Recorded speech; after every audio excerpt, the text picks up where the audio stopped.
Welcome. I have such a great show today, but I have to tell you, if you're not into deliberate creating, then you may not want to listen to this because we have the expert today. My guest is Bryna Haynes, and Bryna is a philosopher, a seeker, a waymaker, a coach, an award-winning best-selling author, and she's the creator of Choose Your Evolution. She empowers others to harness their own power as creators and live in their genius through conscious choices, inspired action, new perspectives, and most importantly, knowing how to ask the right questions. Bryna was given the evolution equation after a momentous choice to embody her own creative potential and deliberately design a life full of joy and spiritual growth, as well as achievement and accomplishment. You can find Bryna at her site, chooseyourevolution.blog. And I am so excited to have this girl join us today. How are you, my friend? I am so excited to be here. Thank you so much. That was a gorgeous introduction. Well, I love the dramatic delivery. It actually makes me really excited to be me, which is so cool. Right? And the other thing I want to point out is that you're not only brilliant about Choose Your Evolution and helping women become powerful creators, but you also are probably the best editor in the industry. And I know I've worked with you personally, and you brought me to a point of a head full of just jammed with ideas down to a very concise outline where I was able to let my voice flow, my ideas come out, and create something and birth a new baby that I'm so proud of. And it's all thanks to you, girl. The Broken Open is coming out in 2019. Yay! I am so excited for your book. I really am. And, you know, to me, the work on book and idea development is not separate from what I'm doing with Choose Your Evolution. It's simply, it's this distillation of ideas that we get to play with and we get to have choice around, and whether those ideas are manifesting through a book or in other aspects of your reality, it's all in the end the same thing. We are constantly, magnificently creating. Love it. So take us through this powerful program that you have now created in your teaching, because I've had the pleasure of going through your course. It's just amazing, and I want the audience to get a really rich taste of what that's all about. Oh, thank you so much. So my take on reality creation, conscious creation, deliberate manifestation is, I jokingly call it the law of attraction for skeptics, because for someone like me who's a chronic overthinker, typical ways of approaching reality creation manifestation feel a little bit out of alignment. And not that there's anything wrong with the way that we've previously been taught to create and manifest. Actually, it all makes perfect sense. But when you are a doer, an overthinker, a skeptic, this idea of simply imagining what it is that you want and then acting or feeling as if you already have that, it feels like a stretch, right? And a lot of times, and this was always my problem, is that I have no idea how as if feels. Like, I know that I want to have this magnificent business where I'm changing the world, but I don't know how it feels to be a business owner at that magnitude. I don't have that experience. And while I can sort of plug and play some aspects of it based on imagination, I actually need to give myself tastes of that reality and do it in a really deliberate and very incremental way so that I can actually evolve into the person who can have my dream. And what I've found is that this work has been so powerful for people who just weren't quite sure how to bridge the gap from here to there. So what I teach about and what I work with my coaching clients is this process that I call experiential creation. So instead of simply imagining that you have what it is that you want, you find ways to create it in your reality here and now so that you can replicate the feeling over and over while affirming to yourself that it's actually possible for you to have what you're dreaming about. So, for example, if someone was to want to, we'll use your example. Someone wants to write a book, right? And that person has never written anything before. They have no experience of themselves as a writer or an author. What we would do is we would actually create specific action steps during the process of creating the actual thing, book, create specific action steps for that person to actually see herself as an author, and then reinforce that cognitively using really simple neurohacking techniques, so that her reality keeps the pace with her creation. And so she sees herself as an author. She feels herself as an author. And then the actual manifestation has to follow that. And so I think to me, a lot of really, really creative people don't see themselves as embodying the end result. And so the project never follows that trail. It gets dissolved, it gets lost, it gets set aside. But when we are able to give ourselves the experience of the end result incrementally, reinforce it, build new habits, patterns, ways of seeing ourselves, then the results in the physical world manifest much more quickly and much more naturally. So you talk about neuro hacks, which I haven't heard anybody else really discuss that out there. So you immediately caught my attention. And give us some neuro hacks. Let's play with this concept of somebody wanting to write a book, because I know so many powerful women out there that are luminaries that have really fabulous content. They want to get it into a book, but they struggle. So I think that's a great example to use for this audience. What would be some neuro hacks that someone could use to start to feel like they're an author, to envision that, to experience it?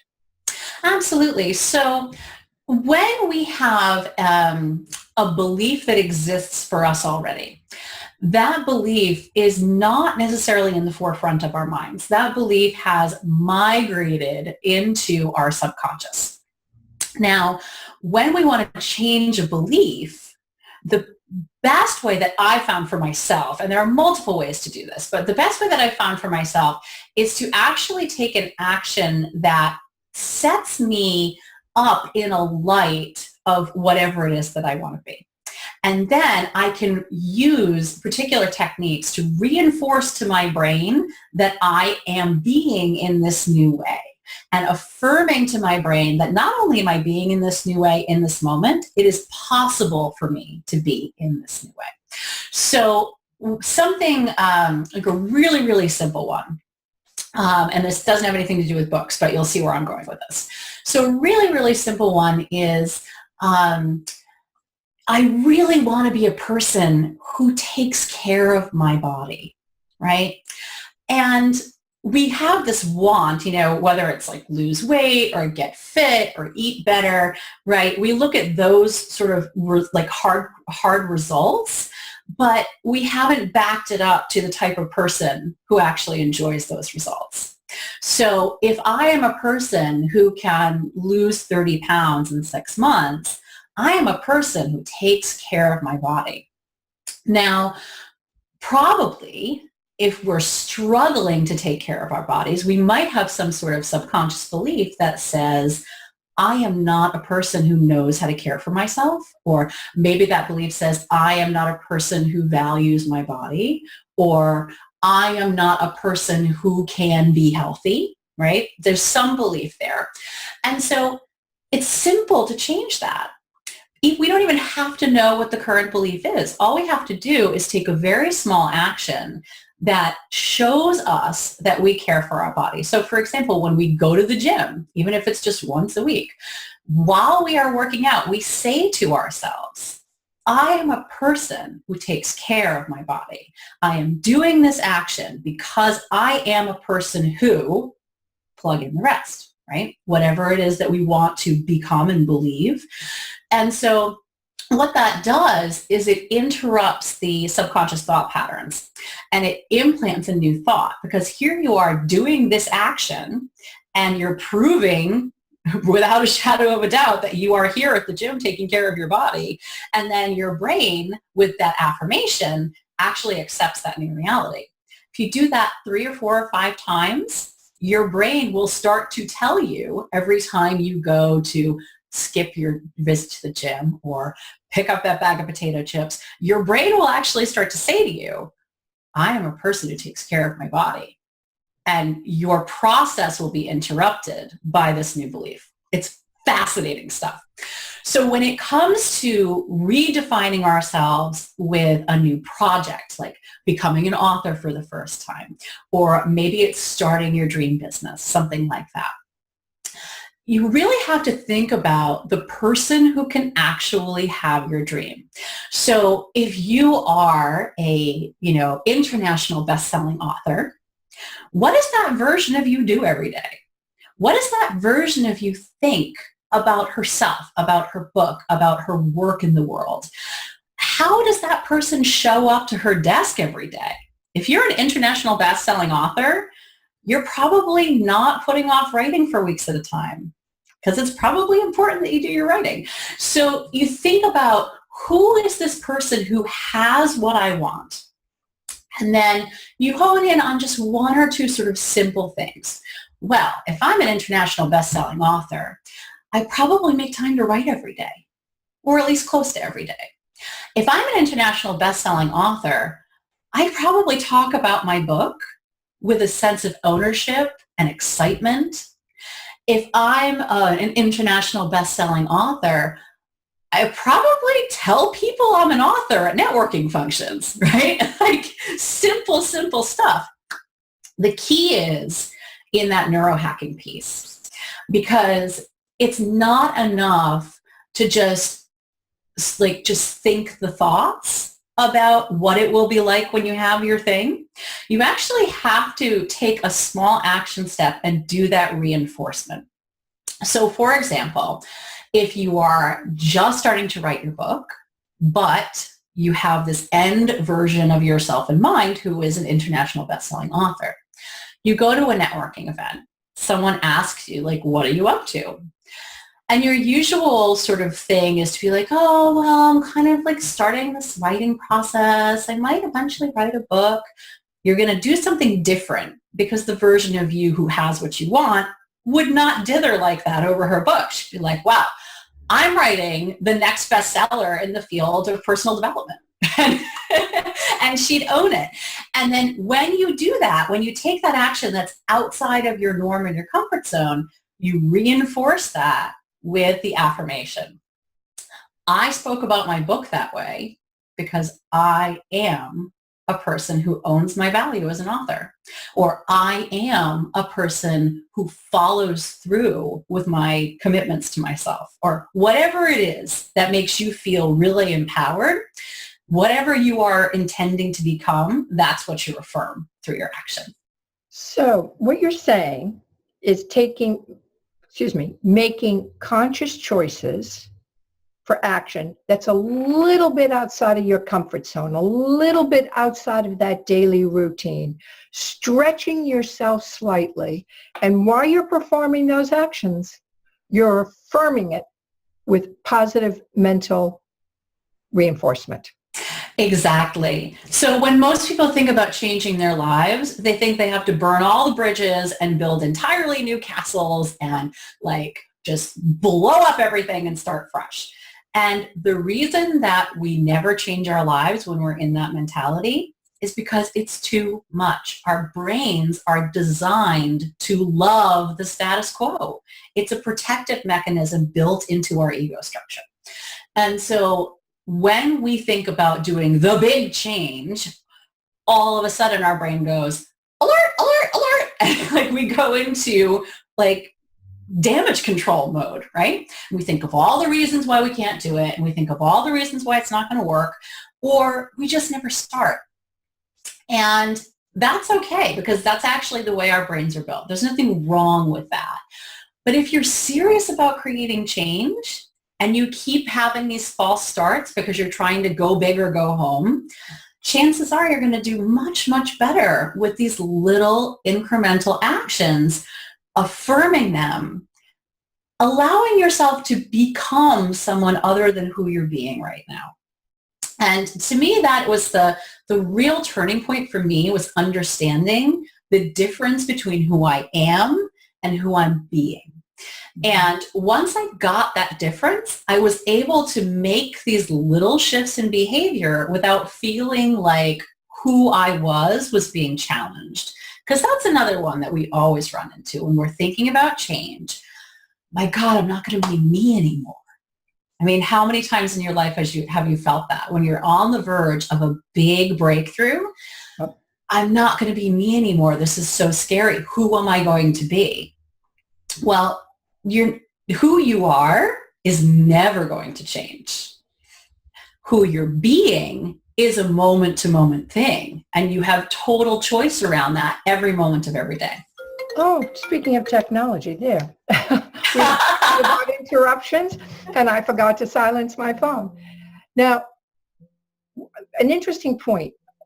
You bring up that the mind doesn't want to take those leaps. And really, it's that ego that's in us that I talk about a lot with women. There's two voices in our heads. One that's the ego, that's to keep us safe, make sure we don't get hit by a bus, but also keeps us small. It's that small thinking. Oh no, way too much. You're stretching yourself. And it's that fearful voice where then if we can learn to take that fearful voice and work with it in increments, is what you're saying. Take it along in realistic steps. Don't try to stretch it too fast, too soon. We're not going to get that resistance.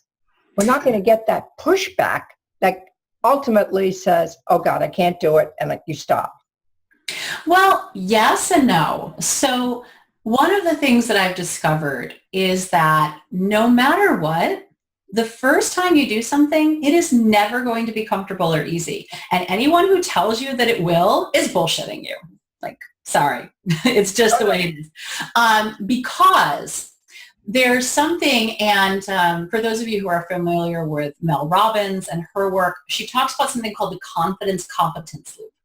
And basically, there's no possible way that you can have confidence in a particular action until you've actually done it. It's common sense, right? Yes. Like, how am I going to be confident in doing this new thing until I've actually done it?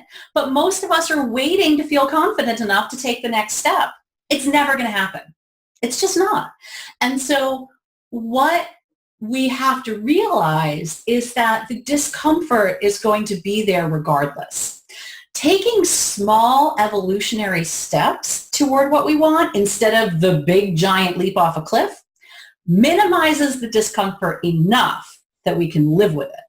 Not going to take it away, but it's going to minimize it enough that we can live with it. So the other thing that I recommend to people is that when you're trying something new, you're trying on a new version of you for size, right? I'm going to become a person who values myself. I'm going to become a person who takes care of my body. I'm going to become a person who owns her talent as a writer, whatever it is, right?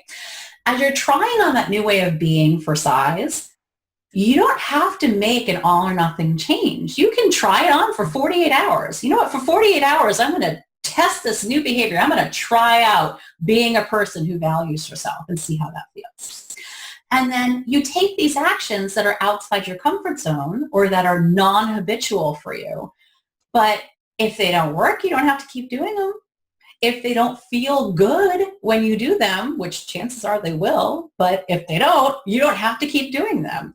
We think so much about our own change and evolutionary process in black and white terms, and that's just not the case. We have constant ability, constant options to choose from. We are always swirling in a sea of possibility. And every moment is a new opportunity to choose a different way of being if the way that we're being is not aligned with what we want, who we want to be, what we want to create. We are never short on choice. It's simply that we default habitually. And one of the things that I've been saying as I've been teaching this, we've all heard, I know you know this quote from Einstein, you can't solve a problem from the same level of thinking that created it. Well, I actually want to take that one step further and say that you can't solve a problem from the same level of being that created it. If I am being a person who does not value myself, I cannot solve that problem by continuing to be a person who does not value myself and waiting for some trigger to push me into a new orbit of value. Not going to happen. I have to choose it. I have to literally be different in my life to change that vibration. We cannot wait for an outside impetus for change. We have to create a new way of being and then allow that to roll the change forward. We are the inception of that motion. Oh, I love it. So the evolution equation is? Okay, so the evolution equation. This is something that was given to me as part of this larger download. And the evolution equation states that energy plus environment equals evolution. And here's what that means. Energy is our intention, our action, the changes that we make to who we're being in the moment so that we are more aligned with the person who can receive what we want to create. All of those actions, the neuro hacking, the affirmation, that all falls in the energy piece of the equation. But here's the thing. We can't always be in that state of constant conscious manifesting. We have other stuff to do. We have to do dishes and go grocery shopping. And, I've got 2 little kids and I'm running around with them. And we're not always in that conscious creation mode. We can take deliberate action multiple times a day, but in the other 55 minutes of the hour, what's going on, right? And this is where so many people get tripped up in their manifestation because this passive component of environment is not supporting what they say they want to create. So environment is everything from the people you hang out with to your physical space to time and how you relate to time, and also your habitual and sort of subliminal thoughts and emotions and just your physical body and how that affects you. So when we talk about environment in the evolution equation, what we're talking about is the passive resonance of the rest of your life outside of your actual actions toward manifestation. So for example, it's said that we are the sum of the 5 people we spend the most time with. And this is true. Not just because we have certain social conventions or certain ways of being around certain people, but it's actually about energy and resonance. So we have a magnetic field in our heart that expands and extends 5 to 8 or more feet away from our body. We are basically in a walking bubble of heart magnetic energy. And when we are with other people, we are bumping up against their heart fields and their particular vibrations. And so you notice that when you spend time with certain people, you either feel uplifted or you feel pulled down, or maybe you feel sort of status quo. And that has to do with the combination of your magnetic fields overlapping. So because we are social creatures and we like to fit in and we like to have smooth social dynamics, we will often unconsciously or semi-consciously shift our vibration to better align with the people that we're with. It's just the way it goes. So we can, we can make changes to this consciously. But if we're constantly in an environment that's filled with people who bring us down, who don't believe in us, who constantly contradict our dreams, that is not going to be supportive to what we're creating. And so we want to make sure that we're spending time with people who lift us up, that we're spending time in a physical space that feels aligned with what we want to create, that we are creating an internal environment in our bodies, in our thoughts, and our emotions that is closer to where we want to be. And that's not to say that you should fire all of your grumpy friends and move and, and do all the things. It's not about those big actions.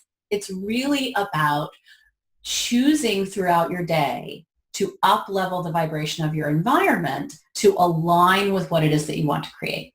So if you are not living and spending time with people who are really uplifting and really supportive, listen to podcasts.